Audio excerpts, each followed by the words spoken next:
বেনামাজি মানুষ মৃত ব্যক্তিকে গোসল করাতে পারবে কিনা? স্বামী আদেশ করলেই কি শ্বশুর শাশুড়ির সেবা করতেই হবে?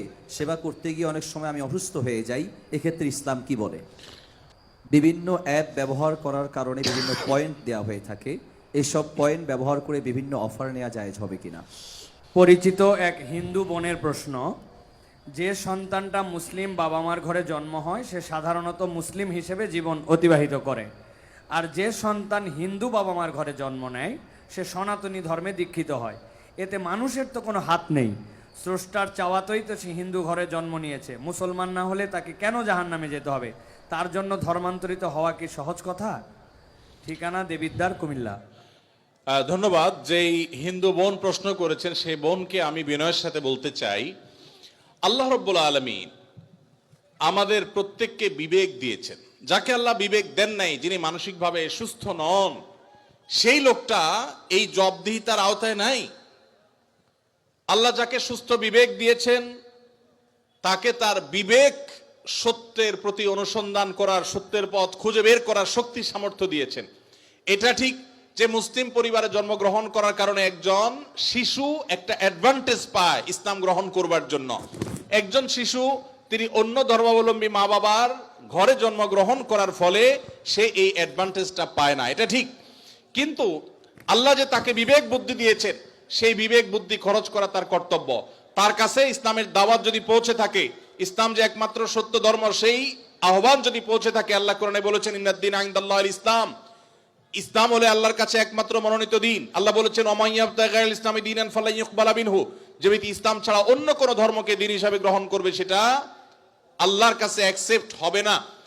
এই যে অ্যাকসেপ্টেড হবে না দিন ছাড়া, অন্য ইসলাম ছাড়া অন্য কোনো কিছু, এই দাওয়াত পৌঁছার পর তার দায়িত্ব হয় তার বিবেককে খরচ করা, এটা আসলেই সত্য দিন কিনা সেটা অনুসন্ধান করা। সে এতটুকু যদি না করে তাহলে সে তো আল্লাহর কাছে দায়ী হবে। হ্যাঁ, যেটা আপনি বলেছেন যে অমুসলিম পরিবারে জন্মগ্রহণ করে ইসলাম গ্রহণ করা কি সহজ কাজ? না, সহজ কাজ না, কঠিন কাজ। আর এই কঠিন কাজের জন্যই তো তার বিনিময় এত বেশি, যে সে যত পাপ করেছে আল্লাহ তাআলা এই কঠিন কাজটা করার কারণে তার সব মাফ করে দিবে। আল ইসলামু ইয়াহদি মা কানা ক্বাবলাহু, ইসলামের আগে সবগুলো আল্লাহ তাআলা মাফ করে দিবেন, কারণ সেই কঠিন কাজটা করেছে। মুসলমানকে তো এরকম আল্লাহ তাআলা তার পুরো প্রোফাইল ডিলিট করে দেওয়ার মতো কথা বলেন নাই। এটা নতুন ইসলামে যারা আসবেন তাদের জন্য রয়েছে।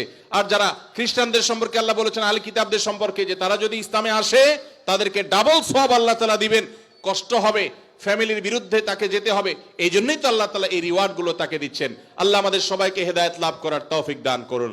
কাউকে আল্লাহ তাআলা মুসলিম বাবা মার ঘরে জন্মগ্রহণ করিয়ে অ্যাডভান্টেজ দিয়েছেন, কাউকে আল্লাহ তাআলা মুসলিম সোসাইটির মধ্যে রেখে অ্যাডভান্টেজ দিয়েছেন, কাউকে আল্লাহ বিবেক বুদ্ধিতে শার্প রেখে তাকে অ্যাডভান্টেজ দিয়েছেন। অ্যাডভান্টেজ সবাই কম বেশি পাচ্ছে, তবে আমাদের কাছে শুধু নিজেদের দুর্বলতাটাই চোখে পড়ে। আল্লাহ আমাদেরকে হেদায়েতের পথে পরিচালিত করুন, বলুন আমিন। স্বামী আদেশ করলেই কি শ্বশুর শাশুড়ির সেবা করতেই হবে?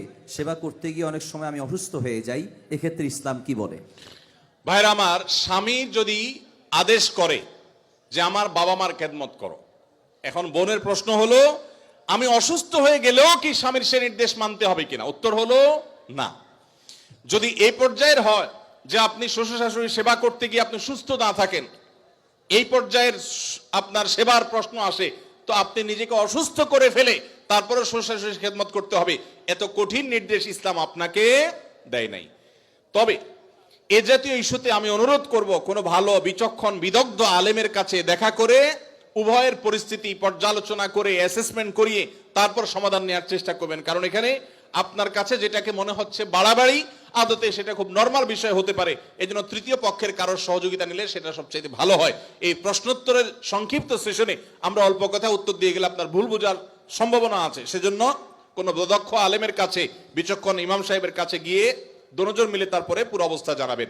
শরীয়ত মৌলিকভাবে মেয়েদের জন্য শ্বশুর শাশুড়ির খেদমত করাকে ফরজ ওয়াজিব করে নাই, কিন্তু স্বামীর প্রতি তার যে শ্রদ্ধা ভালোবাসার দাবি আছে, সেই দাবি থেকে যে স্বামীটা সারাদিন আমার সংসার সন্তানের উন্নতির জন্য কষ্ট করে, সেই স্বামীটার অগোচরে তার উপরে কর্তব্য তার বাপ মার সেবা করা। তিনি যেহেতু আমার কাজে গেছেন, আমি তার জন্য একটু হেল্প করলাম, তার হয়ে একটু কাজ করলাম। তাছাড়া মা বাবার মতো বয়সী মানুষ, তারা যখন আশেপাশে তাদের সেবা করার মানসিকতা থাকা দরকার। কিন্তু সেই সাথে এটাও ঠিক যে আমাদের সমাজে অনেক শ্বশুর শাশুড়ি আছে আস্ত জোয়ান তাগড়া সুস্থ সবল, এরপরও সে আশা করে বসে থাকে বৌমা সব করে দিবে। এটা খুব বাজে একটা অভ্যাস।